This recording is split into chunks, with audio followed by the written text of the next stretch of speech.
AP deputy CM Pawan Kalyan ను హిందువులను కించపరిచారనే ఆరోపణలతో యూఏపీఏ కేసు నమోదైన ప్రశ్న రావణ్ కు వైసీపీ, సిపిఐ, సిపిఎం పార్టీలు మద్దతుగా నిలిచాయి.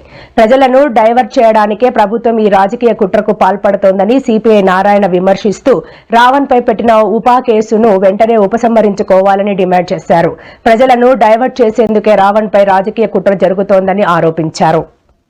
వైసీపీకి సంబంధించినటువంటి వ్యక్తి మా పార్టీకి మేము డబ్బులు ఇచ్చి పనిచేస్తున్నాం అని చెప్తున్నారు.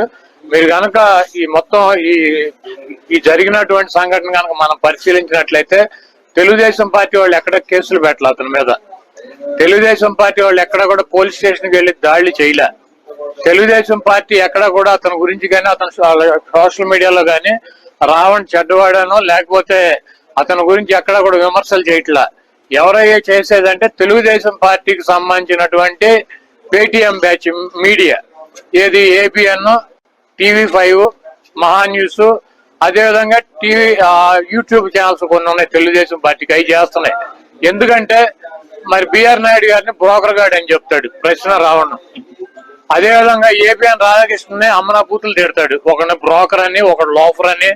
ఆ పౌడర్ డబ్బా మన మహా న్యూస్ అయితే కనుక శాంతం ముఠాకోర్ అని చెప్పి రకరకాలుగా వాళ్ళని విమర్శిస్తాడు. అంతకన్నా ఎక్కువ స్థాయిలో పవన్ కళ్యాణ్ విమర్శిస్తాడు. కాబట్టి జనసేన అతని మీద దాడులు, కేసులు పెట్టాలని చెప్పి నిర్ణయం తీసుకుంది. మరి ఈ బూతులు తిట్టించుకునేటువంటి ప్రశ్న రావణ్తో బూతులు తిట్టించుకునేటువంటి తెలుగుదేశం పార్టీ అనుకూల మీడియా అతని మీద వీడియోలు రిలీజ్ చేసి అతను ఏదో రకరకాలైనటువంటి కార్యక్రమాల్లో పాల్గొన్నాడని చెప్పి తప్పుడు వార్తల్ని వండి వార్చి అదేమంటే వైఎస్ఆర్ కాంగ్రెస్ పార్టీకి రుద్దే ప్రయత్నం చేస్తుంది. దీంట్లో రావణ్ అనేటువంటి వ్యక్తి తెలుగుదేశం పార్టీకి, లోకేష్ కి, బాలకృష్ణకి, చంద్రబాబుకి కూడా అనుకూలంగా ఉంటాడు. ఎక్కడ ఒక మాట కూడా మాట్లాడు. కాబట్టి తెలుగుదేశం పార్టీ కాముగా ఉంది. వీళ్ళందరూ కూడా అతని మీద మరి దాడి చేసేటువంటి కార్యక్రమం. అదేవిధంగా గతంలో మేము అధికారంలో ఉండగా జగన్మోహన్ రెడ్డి గారి మీద కూడా అనేక రకాలైనటువంటి విమర్శలు చేశాడు. మేము ప్రతిపక్షంలోకి వచ్చినా కూడా మా మీద విమర్శలు చేశాడు. ఏదేమైనప్పటికీ మేమైతే కనుక ఈ రకంగా అణిచివేయాలన్నటువంటి ప్రయత్నం చేయలేదు. చంద్రబాబు నాయుడు కూటానికి రోజులు దగ్గర పడి, ఎందుకంటే మాది గొడ్ల పార్టీ అని చెబుతాడు, ఆయన చెబుతాడు, వాళ్ళ అబ్బాయి చెబుతాడు. కేబినెట్ మీటింగ్ అనగానే ఏదో చంద్రబాబు నాయుడు గారు ఇచ్చినటువంటి హామీలు చాలా వరకు నెరవేర్చలేదు. దీనిలో అయినా నెరవేరుస్తారేమో.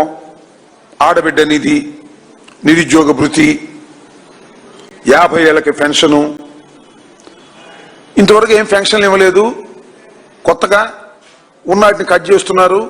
ఏమన్నా కొత్తగా పెన్షన్లు ఇస్తారేమో అని, సంక్షేమం ఏదైనా జరుగుతుందేమోనని పేద ప్రజానీకం ఎదురు చూస్తూ వస్తున్నారు తప్ప వాళ్ళకి నిరాశే కలుగుతుంది.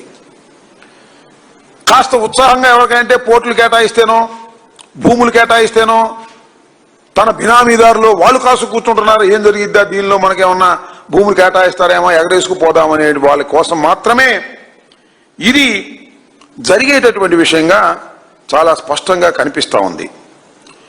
ఈ కేబినెట్లో ఇలాంటి సంక్షేమ కార్యక్రమాల సంగతి పక్కన పెట్టి రెడ్ బుక్ రాజ్యాంగం ఎలా అమలు చేయాలి, లేదు